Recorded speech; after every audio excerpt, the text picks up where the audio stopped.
सोचिए, अगर मैं आपसे कहूं कि आपका पूरा देश सिर्फ 5 आर्टिकल पर टिका हुआ है। हाँ, सिर्फ 5। और इन्हें न जानने की वजह से 90% लोग अपने अधिकार समझ ही नहीं पाते। ये 5 आर्टिकल हैं कि सबसे मजबूत आधार, आर्टिकल 1 से 5 तक। सबसे पहले आर्टिकल 1 यह कहता है, भारत अर्थात इंडिया राज्यों का एक संघ है। मतलब साफ है, हमारा देश कोई कमजोर टुकड़ों में बटा हुआ ढांचा नहीं है। ये एक मजबूत एकता है जिसे कोई तोड़ नहीं सकता।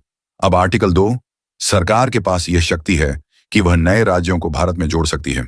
यानी हमारा देश बढ़ भी सकता है, बदल भी सकता है। आर्टिकल 3, यह और भी ज्यादा ताकतवर है। इसके अनुसार संसद किसी भी राज्य की सीमा बदल सकती है, उसका नाम बदल सकती है। मतलब देश का नक्शा भी कानून के जरिए बदल सकता है। अब आर्टिकल 4 यह कहता है कि आर्टिकल 2 और 3 के तहत जो भी बदलाव होंगे उनके लिए अलग से संविधान संशोधन की जरूरत नहीं पड़ेगी। यानी फैसले जल्दी और सीधे लागू हो सकते हैं। और सबसे महत्वपूर्ण आर्टिकल 5 यह तय करता है कि कौन भारत का नागरिक है। अगर आपने इसे समझ लिया तो समझ लीजिए आपने अपने अधिकारों की जड़ पकड़ ली। अब जरा सोचिए, जिस देश में आप रहते हैं, अगर उसी के नियम आपको नहीं पता तो आप अपने अधिकारों की रक्षा कैसे करेंगे? अगर आप चाहते हैं कि संविधान आपको आसान और दमदार तरीके से समझ आए तो अभी जेडेंद्रा सर को फॉलो और सब्सक्राइब करें।